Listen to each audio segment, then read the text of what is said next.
Region 8, Eastern Visayas. Eastern Visayas is one of the regions of the Philippines having no land border with another, Mimaropa being the other and is designated as Region 8. It has 6 provinces: Bilaran, Eastern, Samar, Leyte, Northern Samar, and Southeast Leyte are some of the poorest provinces in the country. It was Samar and Leyte which the renowned Portuguese explorer Ferdinand Magellan first saw and landed on after his long voyage across the Pacific in 1951. The first Christmas in Southeast Asia where the people of Limasawa where the first Mass was held. 5 centuries later, General Douglas MacArthur led the Allies to victory in the Battle of Leyte wherein the ensuing naval battle, now known as the Battle of Leyte Gulf. Leyte became the secure foothold of the Allies in conquering back the archipelago and eventually the rest of the Asia from the Japanese.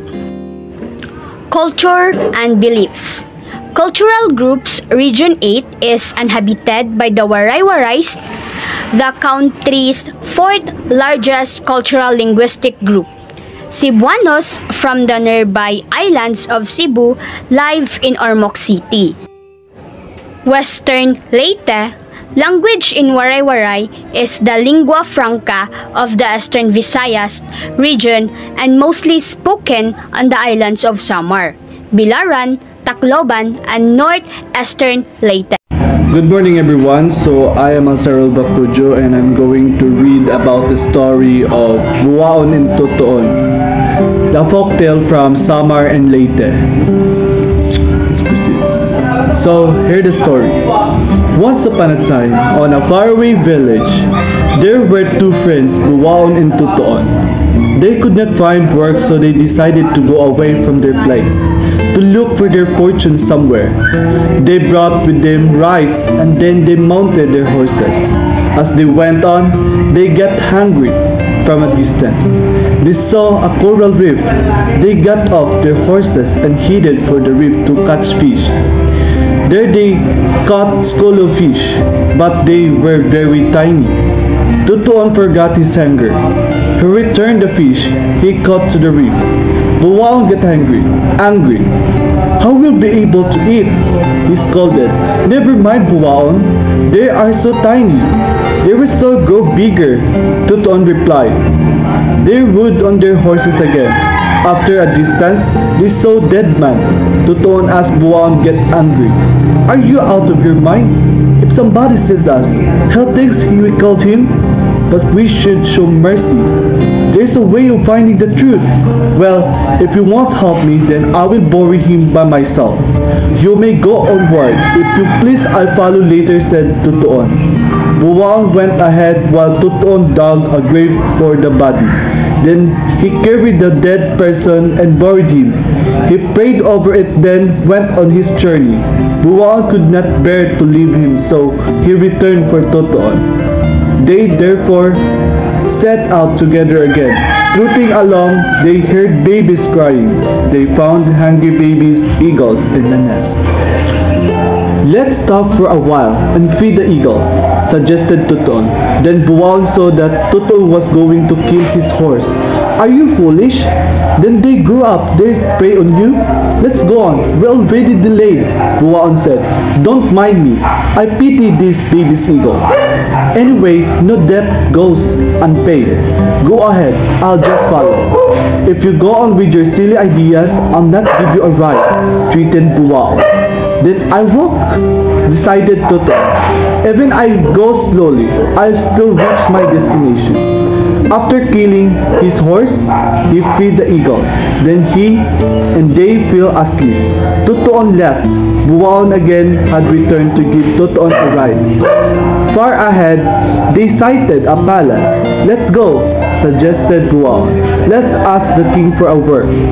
They knocked at the palace door. They were told enter, but they sensed it was late. They were not granted any audience with the king. They slept in the palace. "You see," taunted Buwaon, "if you did not delay our trip, we should been able to eat. You are the cause of all this." They went to sleep nevertheless, since they were so tired from their journey. After a while, Totoon heard this name called, "Rise, Totoon, and listen. In this morning, when the king calls you for a breakfast, don't eat at once. On the table, you'll see a pen, and when the king calls you for a breakfast, don't eat at once. On the table, you will see a pen and some cooking utensils. Sit near the pen and your future will be bright. Don't be surprised. I am the dead whom you have buried. I came to pay the favor you showed me." Everything went silent and Totoon fell asleep again. In the morning, the two friends were called breakfast by the king. As he told the night before, he saw the pen, some the cooking utensils on the table. Buwaon sat down and just as soon as began eating. You Totoon will become my secretary, while you Buwaon you will become my cook," announced the king. At first, Buwaon was glad with his work for it meant plenty of food. He would not go angry, but as time went on, he began to envy Totoon, for the latter was not fatigued much. He thought of smearing the name of his friend. One day, Buwaon went to the king to report the heard Totoon say that the latter would be able to find the ring the king lost within 3 days, and that the reward will be marriage to the princess. Of course, the king got angry, for he did not say anything like that. He had Totoon summoned to his hall. Totoon protested that accusation, but the angry king would not listen to him. "Go, look for the ring, and then if you find it, you will have a princess for a reward. But if you fail, you will lose your head," announced the king. Totoon did not say anything. He got a paddle and rowed far out the sea. There he cared his fate no longer after he heard a voice. It was a fish asking him was he crying. Totoon unburdened his problem. After listening, the fish dived deep in the sea. When it surfaced, many fishes came up and with it, each one with a ring in the snout. Totoon looked among the rings. The king's rings was not there. The fishes dived again. When they came up, they were bringing the king's ring. Totoon thanked the fish. "Don't mention it," said the fish. "Actually, we are only paying the favor you showed us before when you threw us back in the reef." Then they left. The king rejoiced that the ring had been found. He held a banquet. Now Buwaon had plenty of work again. He did not like it. In the banquet, the king announced the forthcoming marriage of Totoon and the princess. Buwaon was very angry. There would be much work ahead. He thought of plan and toward the wedding, but did not succeed. After the wedding, Buwaon went to the king. "Your Majesty," he said, "I heard Totoon say that on the third day, the princess will give birth." The king got mad. He once more summoned Totoon. Do you say that you had an affair with my princess even before you get married? "You scoundrel, but you since you already my child, I can't do anything. However, do what you said, that the princess will give birth 3 days from now." If not, you will surely lose your head. Totoon cried in despair. The princess comforted him by saying she'd talk with her father, but they could not be calm. After a while, an eagle came. "Don't cry, Totoon," she began. "Daytime I will bring you a newly born child." Then the eagles flew away. When she came back, she said, "Infant the dripping with blood." In the bedroom, the midwife acted as if there really was a delivery. When the king awoke, he heard once of an infant. He was amazed that the princess did give birth. He forgot his anger. He must be miracle. He muttered. The end.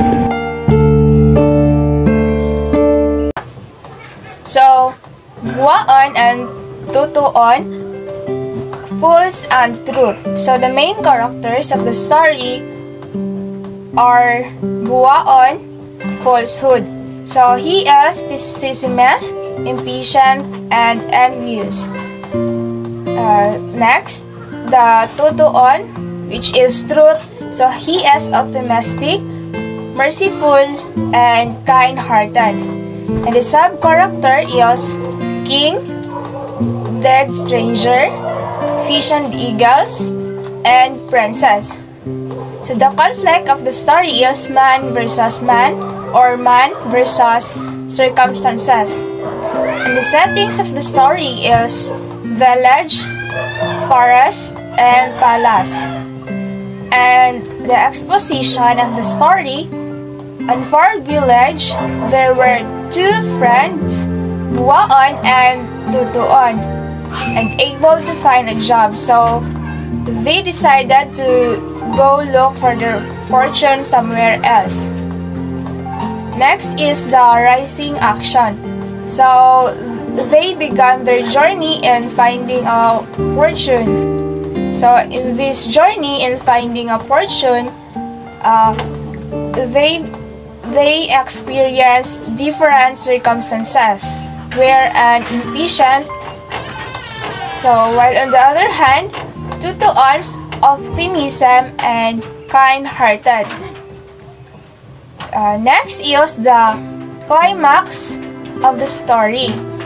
So when they arrived at King's Palace, they were given a job. When Totoon became the secretary of the king, while Buwaon as the cook. So Buwaon got jealous of Totoon and he began marrying his friend's maid. And next is the following action. So Buwaon plotted several evil plans to smear the name of his friend Totoon. So he told the king lies to put his friend in danger. And the next one is the Dinoma. So though Totoon was tested by king because of the lies of his friend Buwaon, with the help of the ones who he first helped in exchange of his kindness, he was able to succeed in all trial that king gave to him. So the theme of the story is no debt goes unpaid. And the important quotation and lines is that we should show mercy. So there is a way of finding the truth. We are only paying for a favor you should show us before. And the moral lesson: be true to your friends. Be contented of what you have. Wherever you go, go with all your heart. And that's all. Thank you and God bless everyone.